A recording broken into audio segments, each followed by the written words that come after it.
नमस्कार दोस्तों, आपका स्वागत है आपके अपने यूट्यूब चैनल जहाँ पर हम बात करते हैं फाइनेंशियल फ्रीडम की। तो आज हम बात करेंगे कि अपनी महीने की सैलरी को हम 3 गुना कैसे करें। इसके लिए हम कुछ 3 चीज़ों पर बात करेंगे जिसको फॉलो करके आप अपनी सैलरी को लगभग 3 गुना तक बढ़ा सकते हैं और सेविंग्स भी पहले से ज़्यादा कर सकते हैं। तो पहला स्टेप है कि बजट बनाएँ, अपने खर्चों को कंट्रोल करें। इसके लिए आप 50-30-20 का रूल अपनाएँ और सबसे पहले जब आपके पास पैसा आए सबसे पहले पैसे को बचाएँ उसके बाद खर्च करें। ज़्यादातर लोग क्या करते हैं पहले खर्च करते हैं फिर सोचते हैं कि खर्च करने के बाद जितना पैसा बचेगा उसको सेविंग कर लेंगे। नहीं ऐसा नहीं करना है। सबसे पहले क्या करना है पैसे को सेव करना है। उसके बाद जो बचता है उसी में आपको अपना खर्च चलाना है। तो 50-30 रूल को इसके लिए आप फॉलो कर सकते हैं। 50-30 रूल में क्या है कि 50% पैसा आप क्या करेंगे अपनी बेसिक नीड के लिए निकालेंगे। जो ज़रूरी चीज़ें हैं आपके जीवन में उस पे खर्च करने के लिए आप क्या करेंगे 50% पैसा निकाल लेंगे। 30% पैसा आप अपनी इच्छाओं पे खर्च करने के लिए निकालेंगे। जैसे कि मान लीजिए आपको कहीं बाहर किसी दिन घूमने का मन किया, बाहर खाना खाने का मन किया, कुछ खरीदने का मन किया, है ना? तो उसपे आप 30% पैसा खर्च करेंगे और 20% आप सेविंग के लिए जो है निकालेंगे। और इसको पूरे अनुशासन के साथ फ़ॉलो करना है ना? बिना अनुशासन के कोई चीज़ हो नहीं सकती। इंसान के अंदर जो सबसे बड़ी काबिलियत होती है वो उसका अनुशासन होता है।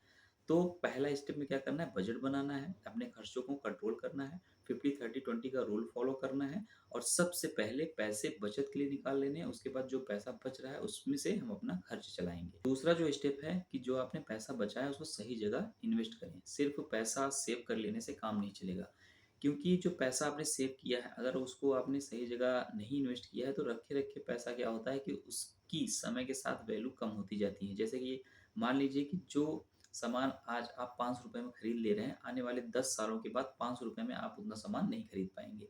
यानी कि इन्फ्लेशन बढ़ जाएगा जिसके कारण आपके पैसों की वैल्यू कम हो जाएगी। तो पैसे को सही जगह इन्वेस्ट करना बहुत ज़रूरी है।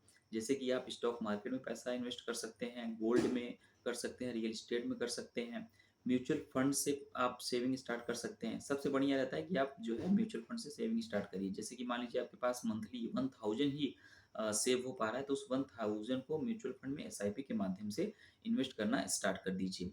जैसे कि मान लीजिए आपने 1000 से ही म्यूचुअल फंड में अपनी जर्नी को शुरू किया है तो जो स्मॉल कैप म्यूचुअल फंड होता है अगर वहाँ पे आपने एसआईपी कर ली है तो स्मॉल कैप म्यूचुअल फंड क्या करता है कि मिनिमम जो सालाना उसका रिटर्न है 25% तक का वो रिटर्न दे देता है। तो आपने जो ₹1000 आपके पास बच रहे हैं अगर उसको आप म्यूचुअल फंड में निवेश कर रहे हैं हर महीने तो यही एक-एक हज़ार रुपए आपका आने वाले 30 सालों में, है ना? यदि आप 30 साल के हैं, जब आप 60 साल के हो जाएँगे, ये एक-एक हज़ार रुपए जो आप मंथली उसमें डाल रहे हैं, यही पैसा, है ना?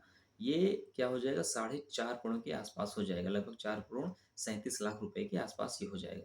तो क्या होता है इसमें कंपाउंडिंग का लाभ होता है ना? जब आप पैसा निवेश कर रहे हैं तो उसका जो टाइम पीरियड है उसको लंबा रखें, है ना? लंबी अवधि तक के लिए इसको निवेश करके रखें। लंबी अवधि में क्या होता है कि हमको कंपाउंडिंग का बहुत अच्छा लाभ मिलता है ना?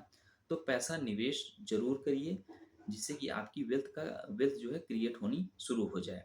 तीसरा जो स्टेप है, वो है कि आप अपना जो आपकी इनकम सोर्स है ना? सिर्फ़ एक इनकम सोर्स पर डिपेंड मत रहिए, अलग-अलग इनकम सोर्सेज़ बनाइए। जैसे कि मान लीजिए आप कहीं जॉब करते हैं, ठीक है? सैलरी आती है, ठीक है? सिर्फ़ उसी पर आप डिपेंड मत रहिए क्योंकि हो सकता है वो इनकम सोर्स आपका बंद हो जाए जॉब चली जाए, है ना? सैलरी आना बंद हो जाए, तब आप क्या करेंगे?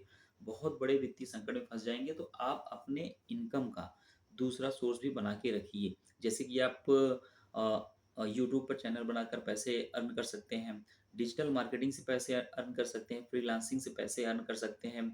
जैसे कि मान लीजिए आपने वीडियो एडिटिंग सीखी है, तो फ्रीलांसिंग के माध्यम से आप वहाँ क्या कर सकते हैं, पैसे अर्न करना स्टार्ट कर सकते हैं। तो एक इनकम सोर्स पर आप कभी डिपेंड मत रहिए, अलग-अलग इनकम सोर्सेज़ बनाइए, साइड बिज़नेस स्टार्ट करिए, ठीक है? जहाँ पे आपको थोड़ा-सा समय देकर, है ना, वहाँ से आपकी इनकम जनरेट होती रहे।